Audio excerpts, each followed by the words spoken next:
5, 4, 3, 2, 1, 0.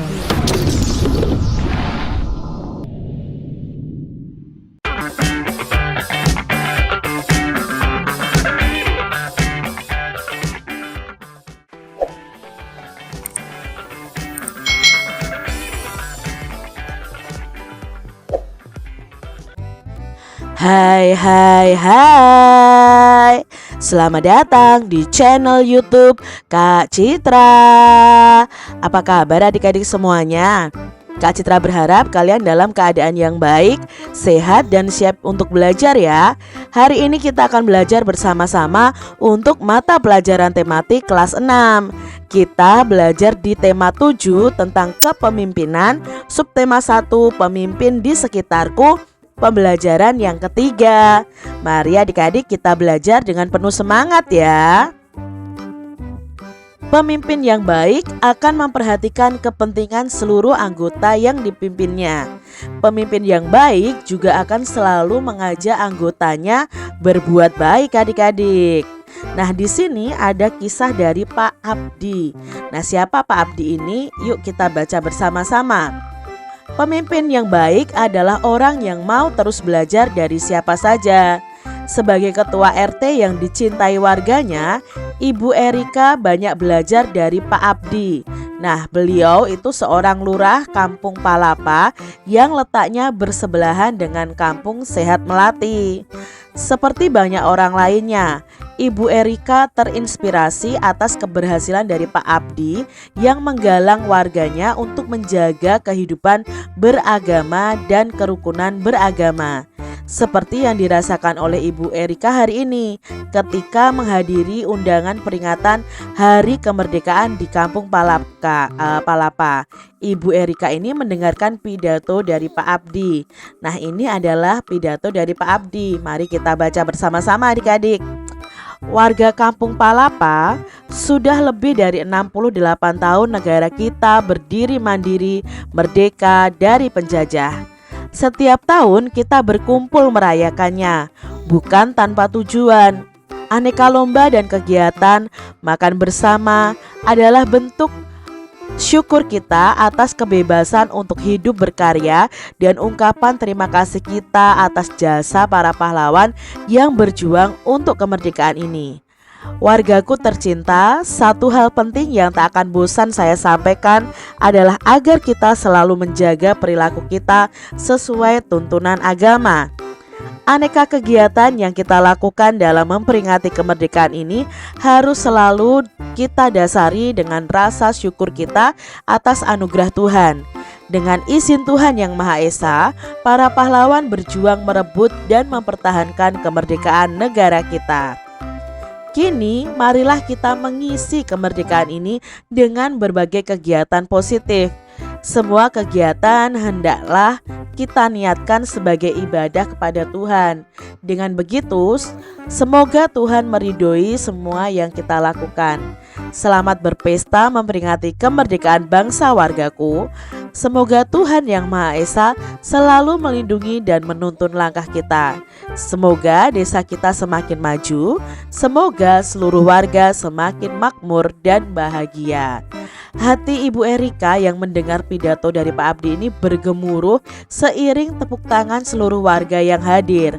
Sekali lagi, Pak Abdi memberinya inspirasi. Seorang pemimpin harus selalu mengajak warganya untuk selalu menerapkan nilai-nilai ketuhanan dalam kehidupan sehari-hari. Adik-adik, dari bacaan tadi, nilai-nilai kepemimpinan apakah yang dimiliki oleh Pak Abdi? Nah, nilai-nilai kepemimpinan yang dimiliki oleh Pak Abdi antara lain, beliau itu menjaga persatuan, menjaga kerukunan umat beragama, dan berperilaku sesuai dengan ajaran agamanya. Manfaat apa yang diperoleh penduduk dari program atau kegiatan dari Pak Abdi tadi? Nah, Pak Abdi tadi kan memprogramkan supaya warganya itu saling rukun ya, walaupun berbeda agama ya, tapi tetap rukun. Nah, di situ otomatis manfaatnya apa? Ya penduduknya menjadi aman, tentram, makmur. Di situ juga ada persatuan dan kesatuan ya. Dengan warganya juga semakin akrab. Itu manfaat yang diperoleh penduduk dari program atau kegiatan Pak Abdi. Beliau kan juga mengadakan program untuk mengadakan lomba-lomba 17 Agustusan ya, tadi hari kemerdekaan. Itu membuat masyarakat itu semakin rukun adik-adik. Apakah Pak Abdi ini sudah mengajak penduduknya mengamalkan nilai-nilai ketuhanan dalam kehidupannya? Nah, di sini Pak Abdi tadi sudah mengajak penduduknya untuk mengamalkan nilai-nilai ketuhanan dalam kehidupan. Pak Abdi selalu mengajak warganya agar senantiasa bersyukur atas anugerah Tuhan dan berperilaku sesuai dengan ajaran agamanya. Apa yang dapat kamu teladani dari Pak Abdi nih? Wah, banyak sekali ya. Yang bisa kita teladani dari Pak Abdi itu adalah berperilaku sesuai dengan ajaran agama kita, dan kita senantiasa bersyukur kepada Tuhan. Lalu jangan lupa juga dari Pak Abdi tadi kita diminta untuk selalu menjaga kerukunan. Berdasarkan jawabanmu, tuliskan atau ungkapkan pendapat kalian tentang Pak Abdi. Nah, bagaimana sih sosok Pak Abdi ini menurut imajinasimu? Nah, mungkin dari imajinasi ini, sosok Pak Abdi itu adalah seorang pemimpin yang pantas diteladani. Dia selalu menjaga kerukunan warganya. Selain itu, dia juga senantiasa mengajak warganya untuk selalu bersyukur atas anugerah Tuhan dan bertindak sesuai dengan ajaran agama. Inilah yang menyebabkan warganya Pak Abdi ini tetap rukun, damai, dan makmur. Pak Abdi menunjukkan penerapan nilai ketuhanan dalam masyarakat. Apa sajakah bentuk penerapan nilai ketuhanan dalam kehidupan sehari-hari? Yuk kita cari tahu adik-adik. Ingat ya, bunyi sila pertama Pancasila adalah ketuhanan yang Maha Esa. Simbolnya adalah bintang seperti ini. Nah, nilai-nilai apa sih yang terkandung dalam nilai sila pertama Pancasila ini? Nah, yang pertama, kita itu harus percaya dan takwa kepada Tuhan yang Maha Esa. Yang kedua, kita harus mengembangkan sikap hormat menghormati dan bekerja sama antar pemeluk agama dan penganut kepercayaan yang berbeda-beda terhadap Tuhan yang Maha Esa.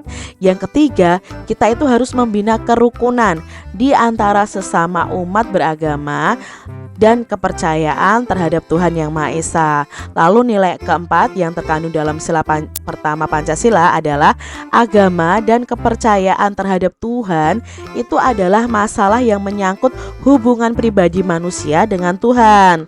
Yang kelima, mari kita mengembangkan sikap saling menghormati kebebasan dalam menjalankan ibadah sesuai agama dan kepercayaan masing-masing. Dan yang keenam, tidak memaksakan suatu agama atau kepercayaan terhadap Tuhan yang Maha Esa kepada orang lain adik-adik. Jadi jangan memaksakan kepercayaan. Kalau memaksakan kepercayaan berarti kalian tidak menerapkan sila pertama Pancasila. Nah, ini tadi nilai-nilai yang ada di dalam sila pertama atau sila ke-1 dari Pancasila, yaitu ketuhanan yang Maha Esa. Adik-adik, identifikasi penerapan nilai-nilai ketuhanan itu dalam kehidupan sehari-harimu. Apakah kalian sudah menerapkan sila pertama? Nah, contohnya kalau penerapan sila pertama dalam kehidupan sehari-hari itu beribadah dengan rajin sesuai agama yang kita anut, menghormati dan menghargai pemeluk agama lain, ya, dan kita bersosialisasi, bergaul dengan semua pemeluk agama tanpa membeda-bedakan. Nah, berarti itu kita sudah menerapkan nilai-nilai ketuhanan di dalam kehidupan kita. Apa pendapatmu mengenai pelaksanaan kehidupan beragama di lingkungan sekitar kalian? Nah, apakah sudah menerapkan sila pertama Pancasila? Nah, mungkin sudah ya, sudah berlangsung dengan baik. Semua pemeluk agama dapat beribadah dengan tenang tanpa ada gangguan dari pemeluk lain. Adanya kebersamaan dan kerukunan antar umat beragama. Nah, negara kita ini menjunjung penerapan nilai-nilai ketuhanan. Bagaimana hubungan kita dengan negara lain? Ternyata negara kita itu berperan aktif loh adik-adik dalam kerjasama antar negara. Misalnya negara-negara ASEAN. Adik-adik perhatikan gambar peta dari negara-negara Asia Tenggara di bawah ini. Nah, peta Asia Tenggara sendiri itu terdiri dari banyak negara adik-adik ya. Nah, kita di sini lihat ada Myanmar, Thailand, Laos, Kamboja, Vietnam, Filipina, Brunei ya. Lalu ada Malaysia, ada Singapura, ada Indonesia. Bahkan ada satu lagi sekarang adalah Timor Leste ya, yang sudah keluar dari Indonesia. Nah, negara apa saja sih yang masuk dalam wilayah Asia Tenggara? Tadi sudah Kak Citra sebutkan ya. Ada Indonesia, Malaysia, Filipina, Singapura, lalu ada Laos, Timor Leste, Thailand, Kamboja, Vietnam, Brunei Darussalam, dan Myanmar. Itu adalah negara-negara yang ada di wilayah Asia Tenggara. Sekarang, negara apa saja yang masuk sebagai anggota ASEAN? Ternyata tidak semua negara di Asia Tenggara itu masuk dalam ASEAN adik-adik ya. Yang masuk dalam ASEAN itu ada Indonesia, Malaysia, Filipina, Singapura, Laos, Thailand, Kamboja, Vietnam, Brunei, dan Myanmar. Ini adalah negara-negara yang masuk dalam anggota ASEAN. Apa sih sumber daya yang menjadi keunggulan dari tiap-tiap negara ASEAN? Nah, kita ingat kembali dari sumber daya unggulan dari masing-masing negara. Misalnya dari Indonesia itu ada kopi, kelapa sawit ya, karet, teh, tembaga, emas, gas alam, timah, tebu, tembakau, lada hitam, lada putih, kayu lapis, biji logam, dan LPG. Sedangkan untuk Singapura ini tidak memiliki sumber daya alam yang menjadi unggulan, namun memiliki sumber daya dalam bidang jasa seperti perbankannya maju, perdagangannya maju, pendidikannya dan kesehatannya juga maju. Hal ini dikarenakan Singapura ini sebagai jalur pelayaran internasional, jadi letaknya sangat strategis adik-adik.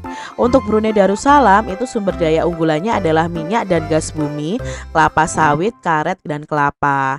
Nah, di sini Malaysia itu sumber daya alam unggulannya ada kelapa sawit, timah, karet ya, teh, padi, bauksit, minyak, dan gas bumi, emas ya. Vietnam ada beras ya. Vietnam itu paling terkenal adalah penghasil beras adik-adik. Kedelai, teh, karet, kopi, batu bara, dan minyak bumi. Untuk Thailand juga hampir sama, ada beras, jagung, karet, tebu, timah, dan lain sebagainya. Untuk Laos itu adalah pertanian ya, sumber daya unggulannya adalah dalam bidang pertanian, ada emas, ada tembaga, hasil tambang, kayu, itu terkenal sekali dari Laos. Lalu dari Kamboja ada karet, ada beras, ada kayu, ada batu permata ya. Kalau dari Myanmar itu biasanya ada tembaga, sumber daya unggulannya emas. Jadi barang-barang tambang nih adik-adik, emas, timah, seng, perak, batu permata, nikel, gas alam. Juga ada dari pertaniannya beras ya, lalu ada karet juga. Nah, sedangkan untuk Filipina itu sumber daya unggulannya ada padi, jagung, abaca, tembaga, emas, perak, dan biji besi. Itu sumber daya alam dari masing-masing negara yang bergabung dalam ASEAN. Lalu di sini apa sih produk yang dihasilkan dan diekspor oleh tiap negara anggota ASEAN? Ke negara mana produk tersebut diekspor. Jadi ekspor itu adalah pengiriman barang dari dalam negeri ke luar negeri. Nah, Indonesia sendiri itu juga mempunyai produk ekspor. Contohnya di sini karet, kopi, tembakau, udang, lada putih, kayu lapis itu diekspor kemana? Ke negara Belgia dan sekitarnya adik-adik. Lalu di sini ada biji logam, aluminium, bahan makanan itu diekspor ke Jepang, LPG diekspor ke Amerika Serikat, industri parfum, karet, dan kelapa sawit itu diekspor ke Perancis ya.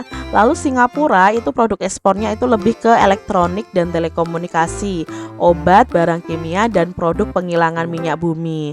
Nah, negara tujuan ekspornya adalah Malaysia, Hong Kong, Cina, bahkan Indonesia juga mendapatkan barang-barang produk ini dari Singapura juga adik-adik ya, Amerika, Jepang, Australia, Korea Selatan. Sedangkan Brunei itu lebih ekspornya pada minyak dan gas bumi ya, ada kayu dan kelapa sawit juga. Nah, ini negara-negara ekspornya ya. Ada Jepang, Australia, Indonesia, ada Afrika, ada Amerika. Lalu Malaysia mengekspor karet, kelapa sawit, timah, minyak bumi, kayu, dan tekstil. Kemana negaranya? Cina, Singapura, Amerika Serikat, dan Thailand. Vietnam mengekspor beras, kedelai, teh, gula, batu bara, dan sebagainya ya. Di mana nih tujuannya negara ekspornya? Lebih banyak ke Cina, ke Korea Selatan, Jepang, dan Taiwan. Nah, sedangkan untuk Thailand sendiri, produk ekspornya adalah beras, jagung, karet, tebu, timah, tembaga, lalu biji besi, cengkeh, ya, minyak dan gas bumi, ada timbal juga lah. Tujuan negaranya adalah Cina, Amerika Serikat, Jepang, Malaysia, Hong Kong, Australia, dan Singapura. Lalu dari Laos sendiri, pertanian, emas, tembaga, dan hasil tambang, kayu dan produk kayu, serta pakaian jadi itu produk ekspornya. Kemana? Ke Thailand, ke Cina, ke Vietnam. Lalu dari Kamboja sendiri, mereka mengekspor karet, beras, kayu, minyak, dan gas bumi, serta batu permata. Kemana? Ke Amerika Serikat, negara-negara Uni Eropa, Thailand, dan Cina. Sedangkan Myanmar di sini mengekspor beras, tembaga, emas, timah, dan lain sebagainya ini ke Thailand, Cina, India, Singapura, dan Malaysia. Serta yang terakhir dari negara Filipina, mereka mengekspor padi, jagung, abaca, tembaga, dan lain sebagainya ke Cina, Taiwan, Korea Selatan, Amerika Serikat, dan Jepang. Jadi ini adalah produk-produk ekspor dan negara tujuan ekspor mereka, adik-adik. Lalu berikutnya, apa produk yang diimpor tiap negara ASEAN? Dari negara mana produk tersebut diimpor? Kalau ekspor tadi dari dalam negeri ke luar negeri, kalau diimpor itu dari luar negeri ke dalam negeri kita. Misalnya Indonesia itu produk yang diimpor dari luar negeri itu misalnya adalah mesin dan peralatan, bahan kimia, dan bahan bakar. Nah, negara asal importnya dari mana? Cina, Jepang, Thailand, dan Uni Eropa. Singapura itu juga mengimpor barang dari luar negeri, yaitu mengimpor barang mesin dan peralatan, bahan bakar, kimia, lalu makanan, barang jadi. Itu mereka impor dari Malaysia, Cina, Amerika, Korea, Jepang, bahkan Indonesia. Lalu Brunei Darussalam itu juga mengimpor tembakau, bahan pangan, mesin, dan peralatan. Dari mana? Dari Indonesia, Jepang, Singapura, Amerika, Korea Selatan. Lalu di sini ada Malaysia. Malaysia itu juga mengimpor barang dari luar negeri seperti elektronik, emas, aksesoris, semikonduktor, kayu, mesin, dan peralatan. Dari mana negara asal impornya? Ya dari Cina, Singapura, Amerika, dan lain sebagainya. Nah, Vietnam sendiri itu mengimpor mesin dan peralatan serta bahan bakar minyak, produk baja, elektronik, mobil. Dari mana? Dari Amerika, dari Uni Eropa, Cina, dan Jepang. Lalu Thailand sendiri juga mengimpor mesin dan komponen, bahan kimia, besi, dan baja. Nah, negara impornya dari mana? Ya dari Jepang, dari Cina, Amerika, Indonesia, Taiwan, Korea Selatan, Uni Emirat Arab, seperti itu. Sedangkan untuk negara Laos itu produk impornya adalah material konstruksi, mesin, bahan bakar, dan lain sebagainya. Negara asal impornya dari mana? Dari Thailand, dari Cina, dari Vietnam, dari Jepang. Lalu Kamboja sendiri itu mengimpor tembakau, tekstil, garmen, pulp dan kertas, itu farmasi, produk makanan dan minuman, serta bahan bangunan. Itu biasanya diimpor dari Thailand, Cina, Singapura, Vietnam, India, dan Korea Selatan. Sedangkan Myanmar itu mereka mengimpor dari luar negeri itu pupuk, semen, lalu manufaktur berupa mesin dan peralatan, dan tekstil.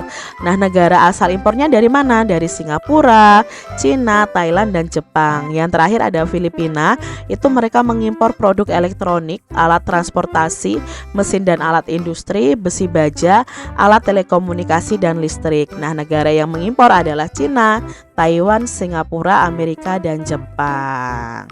Nah, adik-adik, apa sih peran Indonesia dalam bidang ekonomi di ASEAN? Ternyata Indonesia ini sangat berperan juga di dalam ASEAN.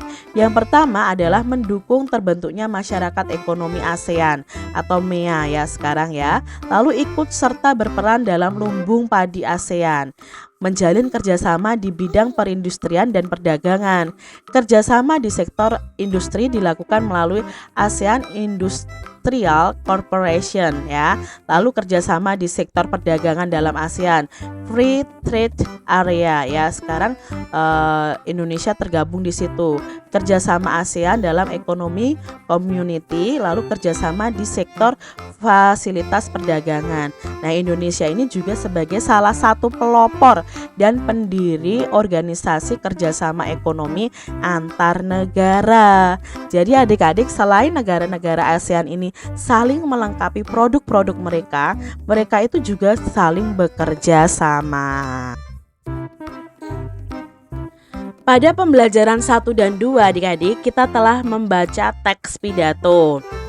Nah, pada pembacaan tadi, bacaan Pak Abdi tadi di awal pembelajaran ketiga ini tadi, kita juga mengetahui bahwa di situ ada teks pidato yang diucapkan oleh Pak Abdi ya pada waktu pertemuan. Nah, keseluruhan teks pidato itu memuat hal-hal pokok yang sama. Teks pidato itu harus memuat hal-hal pokok. Lalu hal-hal pokoknya dalam pidato itu apa saja sih adik-adik? Nah, kita cari tahu bersama-sama. Hal-hal pokok dalam pidato itu yang pertama pasti ada salam pembukaan. Bisa berisi kalimat sapaan. Nah, selamat pagi, selamat siang, selamat malam, dan lain-lain. Lalu di hal pokok yang kedua setelah salam pembuka itu ada pendahuluan. Nah, pendahuluan ini memaparkan topik permasalahan yang akan dibahas. Lalu di situ juga ada inti ya. Nah, inti itu apa? Ya, berisi pembahasan dari topik secara lengkap. Bisa berupa kalimat ajakan atau bujukan yang digunakan untuk mengajak pendengar melakukan kegiatan yang diharapkan. Setelah salam pembukaan, pendahuluan, inti, itu hal pokok berikutnya dalam pidato adalah penutup. Nah, penutup ini berisi penyampaian rangkuman atau intisari dari topik yang telah disampaikan.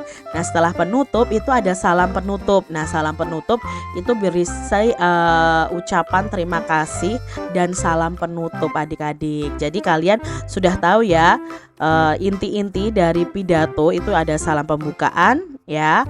Lalu tadi ada pendahuluan, ada inti, lalu di situ ada penutup, dan terakhir ada salam penutup.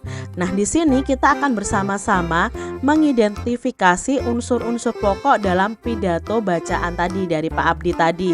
Kita akan menuliskan unsur-unsurnya pidato ya. Tadi ada salam pembuka, pendahuluan, inti, penutup, dan salam penutup. Nah, di sini Kak Citra sudah menjabarkan salam pembuka di dalam teks pidato tadi yang diucapkan Pak Abdi tadi itu mulai dari warga kampung Palapa. Nah, itu salam pembuka. Jadi menyapa warga kampungnya ya.